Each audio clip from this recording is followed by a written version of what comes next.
Hi guys, in this video I'm going to talk about control accounts.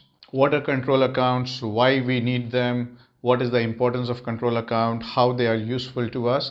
Every detail would be discussed. I'm the commerce specialist. You're watching my YouTube channel where you'll find videos covering content relating to various academic qualifications and professional certifications, including life-changing business ideas and hacks. So let's get into the discussion of control accounts. Control accounts basically mean the total. Generally, we prepare two control accounts. One is for accounts receivable, one is for accounts payable. Like you can call debtors control account and creditors control account. Account receivable control account is also called sales ledger control account. And accounts payable control account is also called purchase ledger control account. So what are control accounts? Control accounts has totals in them. For example, if I have 4 customers, let's say account receivable Mr. A, B, C and D, and they all owe me $10,000. I will have individual accounts for Mr. A, B, C and D. And these individual accounts for customers are known as sales ledger. Sales ledger means individual account for customer A. Customer A here means account receivable customer A. It is also known as subsidiary ledger. Subsidiary ledger or sales ledger means individual account. So because it's an account receivable, it's an asset, it will be 10,000 here. For B, how much? 10,000. C, 10,000. D, 10,000. So I have 4 individual accounts for my customers, and the details of all these 4 individual accounts will be posted into one account which is known as sales ledger control account. Sales ledger control account. Another name for this is account receivable control account. So if each customer owes me 10, 10, 10, 10 and there are 4 customers, the control account will have a receivable balance of 40,000. So control means in total. But there are other reasons why we prepare control account. So what I'm going to do now is I'm going to give some double entries which affects the control accounts, then prepare a control account, and in the end I'll tell you why we prepare control account. Let's see how a control account is prepared. So there is a possibility that we have opening balance. So I'm writing here January 1st, 2021, balance brought down. Opening balance, I'm just taking it as, let's say, 20,000.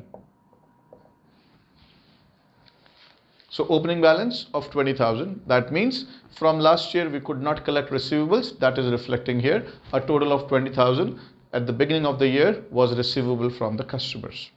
Now I'm giving certain entries, double entries, which will affect the receivables and ultimately the control account. So one of the entry could be like sold goods on credit. So the entry would be account receivable debit and sales credit. I'm just assuming an amount of, let's say, 400,000.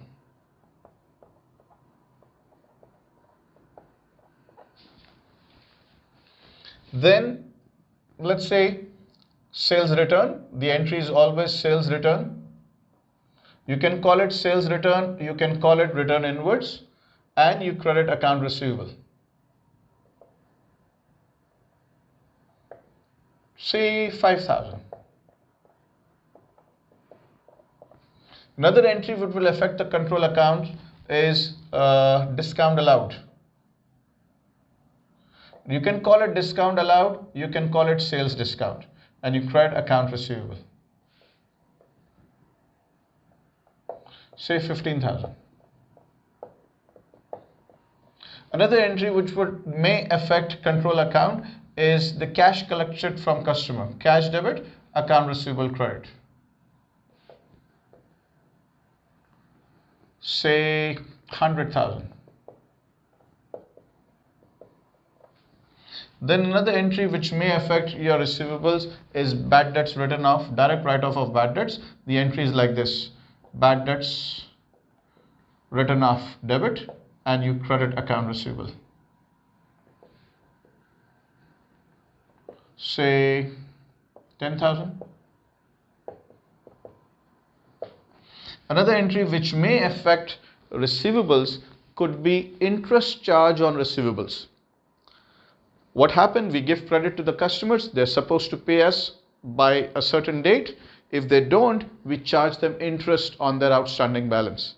So when we charge them interest, obviously the receivable will increase. Let's say you owe me 40,000, you never paid on time. So I'm saying now you have to pay 40,000 plus interest.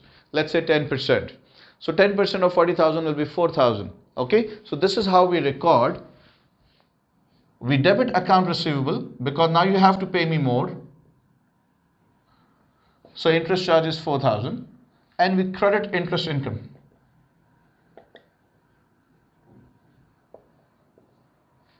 Sometimes customer has paid us through check. So when we receive the check from the customer, the double entry given is bank debit, account receivable credit. Later on we found that the check is dishonored. The check is returned unpaid. Customer doesn't have enough money in his account. So when we received the check, the entry given was bank debit, account receivable credit. Now that the check is dishonored, we will reverse the entry. So an entry to record dishonored check is, again we debit account receivable because we have not received it. Account receivable debit, and we credit bank. Let's say the amount was 50,000. So this is to record check return unpaid. Sometimes what happens, our customers are also our suppliers. For example, I buy rice from you on credit, which means I have to pay you, let's say 25,000. So since I purchase rice from you on credit, I have to pay you, which is 25,000. So I've got an accounts payable towards you, 25,000. But you are also my customer. I sell sugar to you on credit. You have to pay me 25,000. And assuming you stay far off. So it doesn't make any sense that because I have to pay you 25,000 and you also have to pay me 25,000, I'll come all the way. I will travel all the way to your office. I'll pay you 25,000. Then I'll say, okay, wait, let me go to my office. You come all the way and pay me 25,000. So this doesn't make any sense. So when your customer is also your supplier, means I have to pay you 25,000 and I have to receive from you 25,000. This can be set off. We can cancel this amount. Okay. So what is happening effectively? I had a liability and I have an asset. Asset is I have to receive from you. Liability is I have to pay to you. So I'm cancelling both. Neither I pay you nor you pay me because the amount is the same. So this is known as a set off entry, and the entry is like this. I will debit accounts payable because I will not pay you anymore, 25,000. And I will also credit account receivable. I will not receive from you anymore because it's all settled, 25,000. Sometimes what happens, a customer may pay us an extra amount by mistake. Let's say you owe me 10,000 and you have paid me 12,000. Okay. And by that 12,000, what happens? Actually, let's say it's you. Let's say your name is Mr. A. I had to receive from you 10,000. In an account receivable account, debit side means you have to receive. And by mistake, you have paid me 12,000. So now there is a balance. There is a balance of 12. When I get to know that you have paid me extra, okay, this is when I sold you, account receivable debit sales credit, let's say 10,000, and you have paid me 12. Now, the reality is you have paid me. So there should be zero balance in your account. But the other reality is you have overpaid me. So in order to, close your account, I will put 2,000 here. That means I'm going to debit account receivable. Okay. Just to close your account, it should not have it. Now it should have zero balance. but I have to pay you. In the end, I will be paying you the 2000 which you have paid me extra. Okay. Now please remember, there is a possibility in examination questions sometimes they give you opening balance, means we have to receive from a total amount this much, and there is an opening balance for customers who have paid us in advance a total amount. Let's say you can have on the same day, January 1st 2021, a balance brought down of let's say 6,000. This means 20,000 you have to receive a total from many customers, and there are some customers to whom you owe also. That is what shows an opening balance as a credit. So when you are preparing a control account, make sure do you have opening balances, debit and credit balances. Post them. Now we have series of entries which I'm going to post them into the T account. In my very first entry, it's sales. So it comes on the debit side. I can write sales here. Because account receivable is a debit, so I'm recording on the debit side. In the second entry, it's a credit. So I write here sales return. I can also call it return inwards, okay, if you want to, which is 5,000. All right, in the third entry, it's discount allowed or sales discount, whatever you call it. So it's credited again. So you can call it sale discount or discount allowed, whatever, which is 15,000. Then entry number 4, account receivable is credit because you have collected cash from customer. So you can write here cash. Cash collection is a credit to receivables. Entry number 5 is a bad debt. Bad debts written out. Entry number 5, you can write bad debts here, which is 10,000. Entry number 6, account receivable is debit because you have charged interest on overdue accounts. So here you can write interest income, which is 4,000. Then you got dishonored check. So account receivable has been debited. Entry number 7, you can write here dishonored check, which is 50,000. In case of set off, this is a set off, account receivable is credited by 25,000. This is entry number 8, set off 25,000. And set off against what? Set off against accounts payable. And the 9th one is you are refunding the excess amount received. So that's why it's a debit of 2,000. And you can write here cash refunded to customers who has overpaid us. Once all this is done, what you do is you just add the debit side. Okay, so this is 420, 470, 476 if I'm not mistaken. And what you do is you add all of them now. The total of all these sides comes to 260. So 476 minus 260, you will get 216, which is the December 31st balance carried down, 216,000. Okay, so when you add all these amount, you should be getting 476. Close the two line, ruled off. Now we are coming to the importance of making control accounts.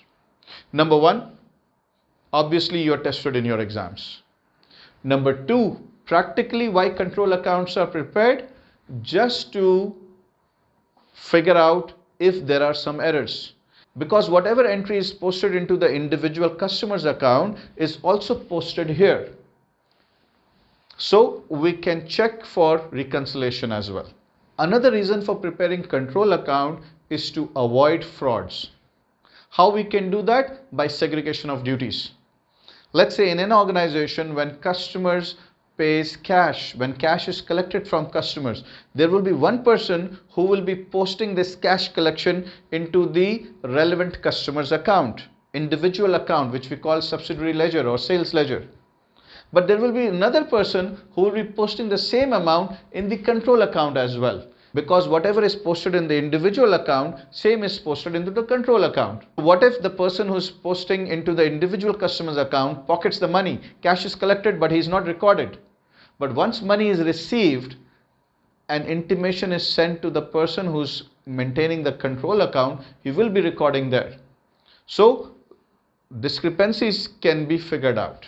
Another purpose for preparing control account is to find the missing figures. Sometime in your examination, you are given all the details relating to receivables, but not the amount of credit sales. So if you know cash collection, set off, bad debts written off, sales discount, sales returns, where to put them, you can put all of them here. Even the closing and opening balances will be given. So what if this balance was not given to you? So your understanding of receivable is very important. You should know if these entries are given or maybe the transactions are given. You should be able to process this information as mine. Okay, if there is discount allowed, what would be the effect on the control account? It will be credited. If there is sales return, it will be credited. If there is dishonored check, it will be debited. So on and so forth. If you put everything, including the closing balances given to you, then you can add all of them and subtract all these. The balancing figure would be of credit sales. And this information can be used even when we are doing single entry or we are doing any other accounting topic where we have to find the balancing amounts, especially relating to receivables. It could be like everything is given to you, you have to put them on the right side, credit, debit and credit side, but the amount of bad debts is not given. You can calculate. Put everything here, minus the balancing figure could be of bad debts. So any amount literally can be found relating to receivables if all other information is given to you. So guys, just like we have account receivable control account, we can also prepare accounts payable control account. That would be just the opposite, because credit sales comes here, credit purchases will go there. So I'm not preparing that. If you have any question relating to control account, please leave it in the comment section. If you're not yet subscribed to my channel, please subscribe. That shows your support for my channel. Don't forget to press the bell notification button, because that makes it possible for you not to miss any of my important videos. If you like this video, please give me a thumbs up and share this video with your dear and near ones so that others can also benefit. Thank you so very much for your precious time.